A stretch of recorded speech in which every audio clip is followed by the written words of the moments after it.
started. Okay. Welcome to the Tuesday, July 9th Planning and Zoning Commission meeting, and I'll start roll call on my left. Kathy Harris.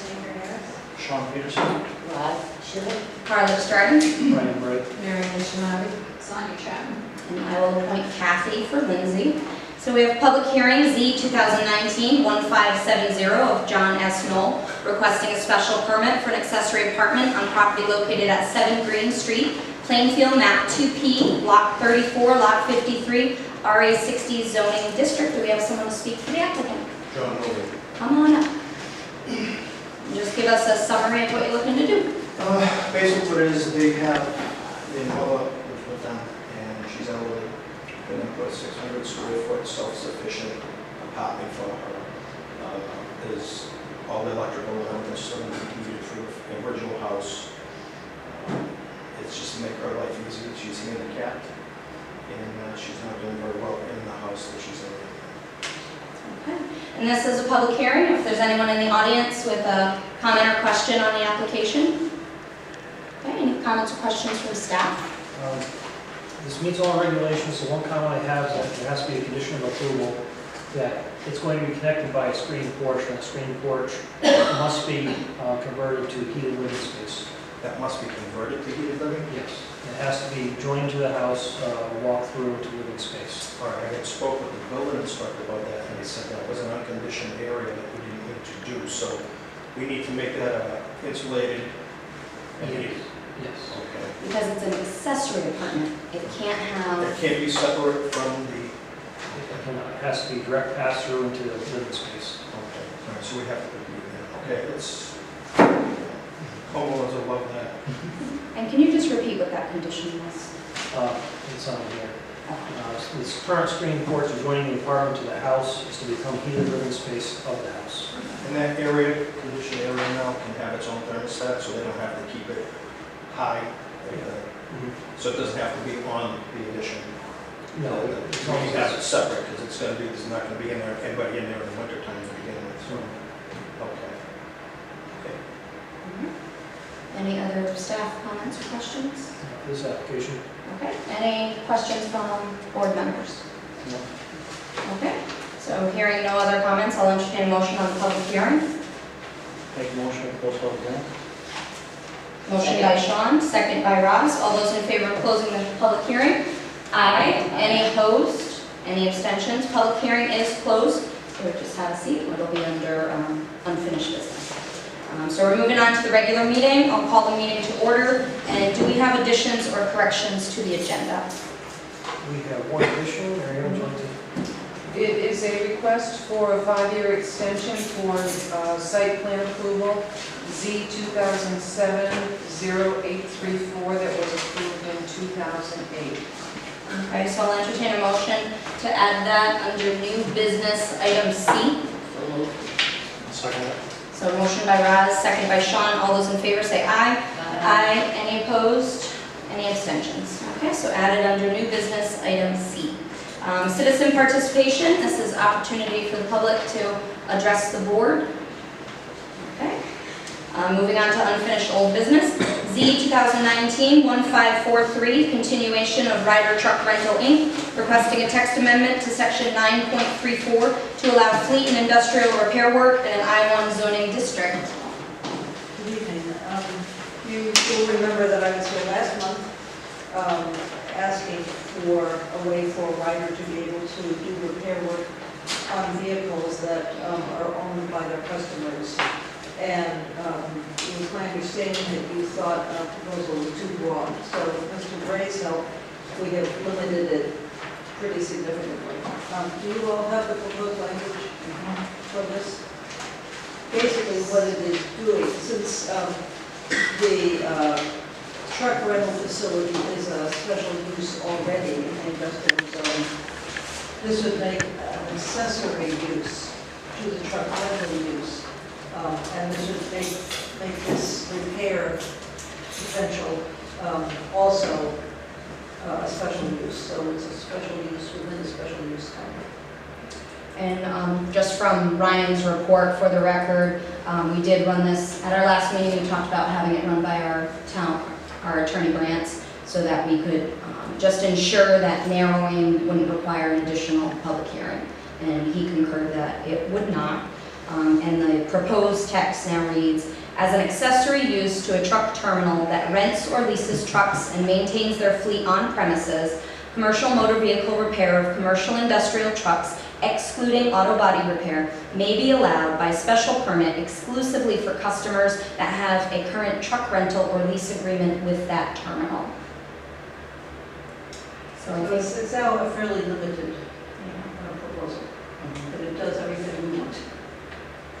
so are there any other questions or comments from board members on this one? Any additional comments from staff?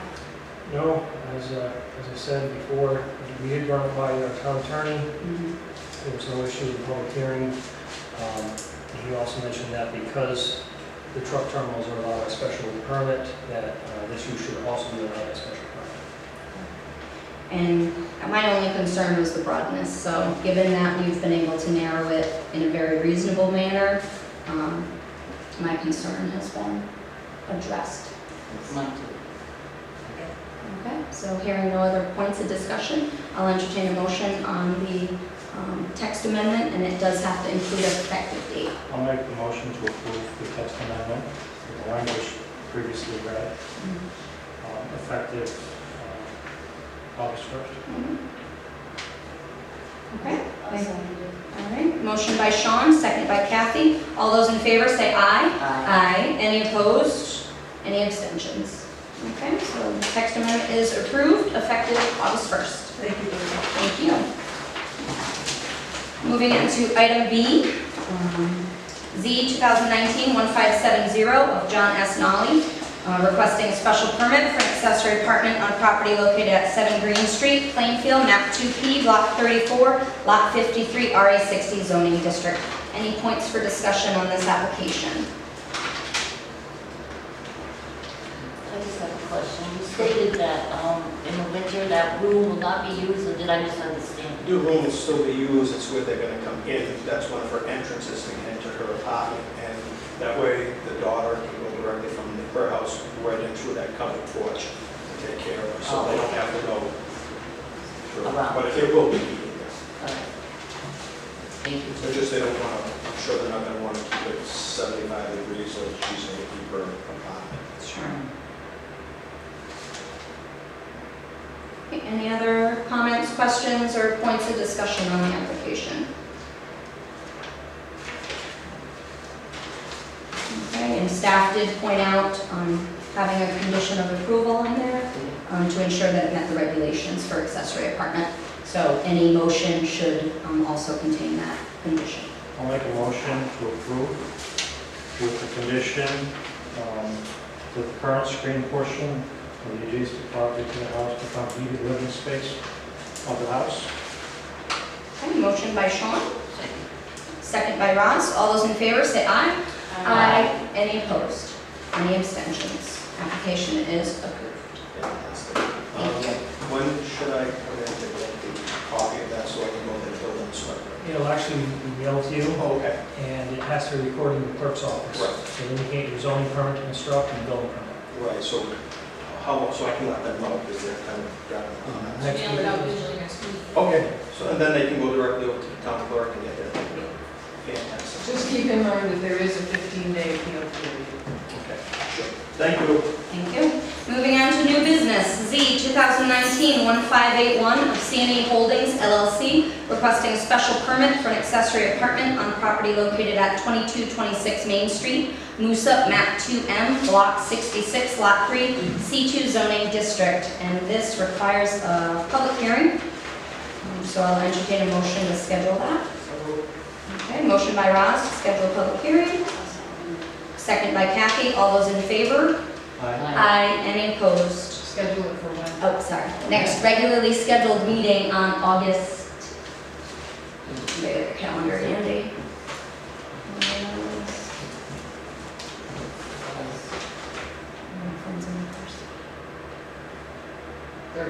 13th.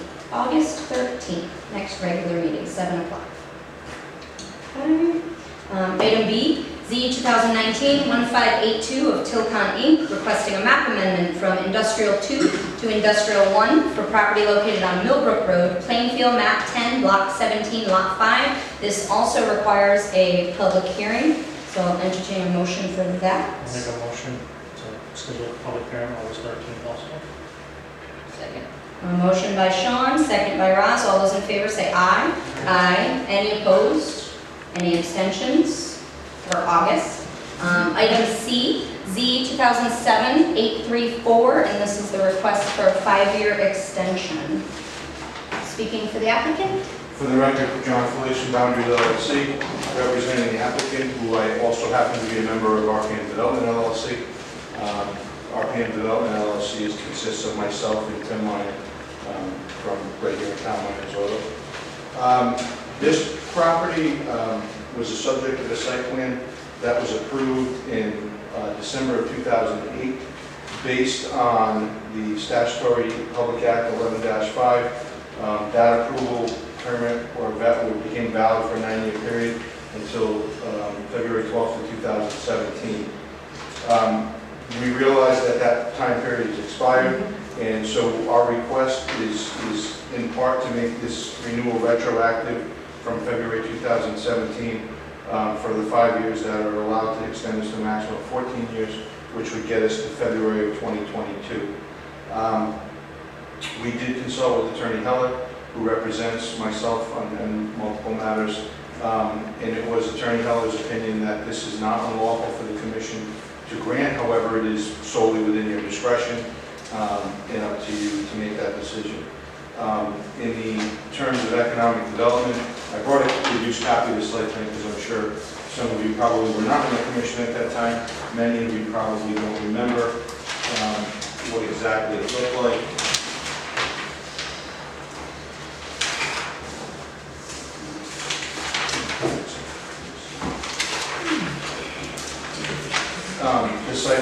The site plan consisted of a 16,500 square foot, 11-unit building for professional offices and business space. Those were essentially intended to be incubator units with somewhat of a storefront on the front side of the parking gates, and then rear access with areas for overhead door for loading and things like that if there were going to be contractor type uses. It also included a 5,000 square foot business professional office building and 27,000 square feet of self-storage. The property is currently being marketed by Damian Sorrentino, who is not only a certified planner and soil scientist in my office, but he's also a licensed realtor. He has had some interest in this, and we would like to be able to present to potential buyers that the property does have a valid approval and that the project could actually be constructed as was previously approved. I will note that subsequent to the approval of 2008, we did subdivide the property into 3 lots. Those 3 lots are still retained in ownership by RPM Development. They've never been separated or sold off, and we would expect that if this project were to move forward as previously permitted, a condition of that would be that the lots were merged back together as a single tract of land prior to any issuance of building permits. In terms of the character of the property, nothing has changed with the physical character of the property. It remains as it was in the 2008 approval. So again, solely at the discretion of the Commission, but in terms of economic development, we would hope that the Commission would entertain the concept of this extension retroactively to get us out for an additional 2.5 years or so to 2022. So having been on this board almost 15 years, I can't recall in my 15-year memory that we have ever approved something retroactively. So although it may not be illegal, I would be judicious and cautious in allowing a precedent to be set where other property owners or developers could come forward and say, yeah, remember that thing that expired, we can just make it retroactive.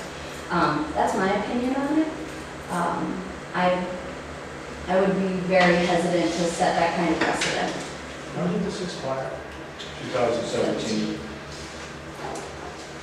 February 2017. So the normal procedure after a expiration, if my memory serves, is that they would file a new application. Am I correct with that? Okay. And the process for filing a new application would be go to the office, file it. It would be at our August meeting, as long as they get it in by the deadline. Right. And it would be site plan review. Yeah. And So- make sure that, because the regulations have been revised since 2008, make sure that they meet the current regulations. Right, and as long as the site meets it, then it could be approved at the August meeting. Again, no, and again, this is totally within your discretion. Sure. It doesn't hurt to ask kind of thing. That's Sure. why we're here. I have some members who are relatively new, so I just want to make clear what past precedent has been. That's good. Question, that doesn't require a public hearing? No, for site plan. No, because the property's already zoned for the purpose, so. I think we should start the application over. Agreed. Do we need a It's formal been long motion on enough. that? Okay, so because there was a formal request, we'll need a formal motion to deny or approve the request.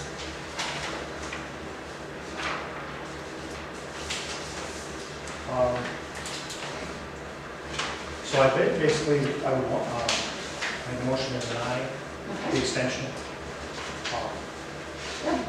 And do I have a second on that? Second. All those in favor of denying, say aye. Aye. Any opposed? Any abstentions? The extension request is denied, and we shall see you in August with your new application. Great, thank you. All right, Bye. thank you. Have a good night. You too. All right, reviewing and acting on minutes from the June 11th meeting. Did anyone have any modifications or changes to those minutes?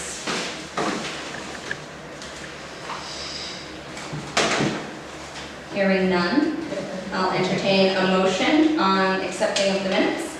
So moved. Do I have a second? I'll second it. So, motion by Roz, second by Sean to accept the minutes. All those in favor say aye. Aye. Any opposed? Any abstentions? Minutes are approved. Moving on to correspondence. We don't have any. Zero correspondence. Report from zoning enforcement.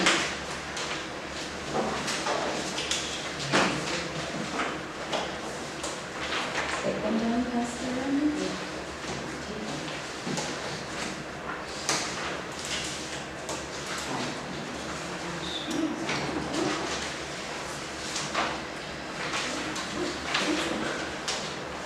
Get fancy.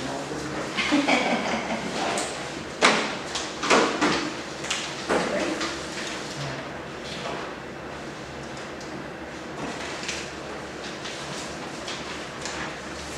So we have a new form, as you can see, this is just an Excel spreadsheet to track the zoning violations that we have in the queue. So it's just for your review. 26 Suzie Ave, campers and unregistered motor vehicles, and we are still in litigation. Community Ave Extension, mulch processing facility, they had the issue with mud being trapped in the town road and not complying with the site plan. We have a site walk scheduled for this Thursday. 49 Connecticut Street, sightline issue pertaining to a fence, and they are working with the highway department to resolve that issue. 5961 Gallup Street for Roman chickens, letter has been sent out, no response as of yet. 19 through 23 Pleasant Street, rooster complaint. Apparently there's a bit of a feud between the neighbors and the owner of the property, say that they have no roosters on the property, so apparently there's nothing to that one. 29 Basley, excessive dogs, possible breeding, and a letter was sent out to the property owner, and they're not yet responded. Thank you. Report from Planning and Zoning Department. I do have some additions to my written report. First of all, Public Act 19-3 was approved this past legislative session with an effective date of July 1, which is a pilot program for hemp production. The town does have a 40-acre seeded hemp farm down on the Rood property across from Topa Road. They did go through the proper licensing requirements with the state. I did check with that. That's the industrial one, right? Yeah, If anybody would like a copy of that act, let me know and I can email it to you. Yes, please.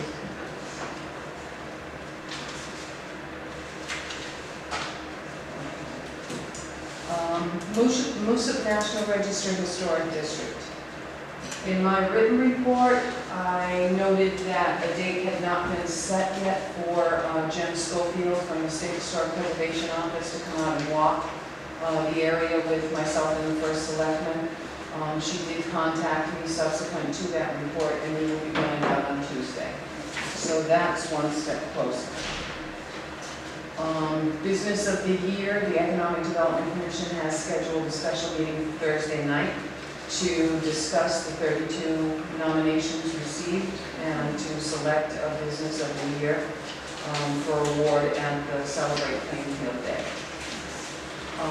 An exciting thing, I got a phone call and an email from a reporter for Connecticut Town and City, which is a CCM monthly periodical, and they are interested in doing an article on Plainfield, about Plainfield, Celebrate Plainfield, and Business of the Year. So if indeed that does come to fruition, we've been going back and forth with it, I've been providing some information, he's been asking questions, I followed up. I do not know when if that issue would be out, but when it is, I will certainly let members know and make copies. I did let him know that I would provide the name of the business of the year winner. He asked, will you let me know who it is? So I told him after the EDC meeting Thursday night, I'd be more than happy to. So that's exciting. Really? And it really is. It really is. It is great. Positive things are Nice happening. news. Yeah. Good. Thank you for the update. Anything to fall under other? All right, I'll entertain a motion to adjourn. I'll make a motion to adjourn. Motion by Sean, second by Kathy. All those in favor say aye. Aye. Any opposed? Any abstentions? Meeting is adjourned.